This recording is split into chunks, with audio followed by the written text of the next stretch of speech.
the 70s and 80s, Cohen turned her view camera toward the usually secretive world of covered classrooms, science laboratories, testing facilities, waiting rooms, and other interior spaces where function triumphs over aesthetics. Janice Kerbler, A Blueprint for a Perfect Heist. Her artwork Bank Job uses surveillance photos of a bank at 15 Lombard Street in the city area of London, specifications for the security systems used by the bank, timelines, copious equipment lists, getaway maps and hideout locations, all compiled during Kerbler's exhaustive research. Gelatine B. At 6 o'clock one morning, Austrian art group Gelatine B suctioned out a window on one of the top floors of the World Trade Center, shunted out a narrow balcony constructed of smuggled building materials, and posed on it while a helicopter flew by and took their photographs. An unbelievable, completely illegal, and fully secret stunt when it was performed.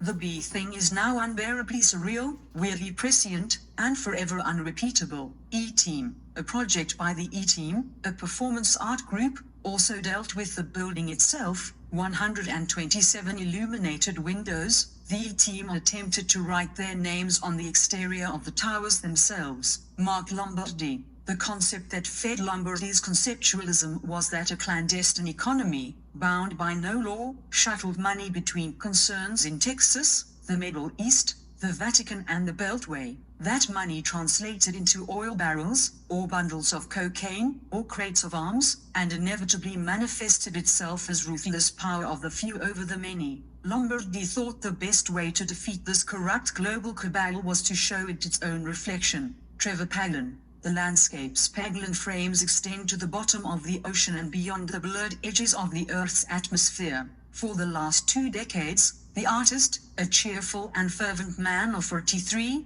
has been on a mission to photograph the unseen political geography of our times. His art tries to capture places that are not on any map, the secret air bases and offshore prisons from which the war on terror has been fought, as well as the networks of data collection and surveillance that now shape our democracies, the cables, spy satellites and artificial intelligences of the digital world. Dylan Monroe. In 2017, Dylan began the Deep State Mapping Project in response to the changing political climate in America. His Q-web diagram spread virally across the dark web in 2018, becoming a worldwide phenomenon. It was published by the Metropolitan Museum of Art for the exhibit Everything is Connected in September 2018. The Los Angeles-based Sabo the political guerrilla artist, in one instance, superimposed the faces of wealthy tycoon Jeffrey Epstein and fugitive filmmaker Roman Polanski on the billboard featuring the film stars, Leonardo DiCaprio and Brad Pitt. Sabo retitled his faux flick starring the disgraced Epstein and Polanski Once Upon a Time in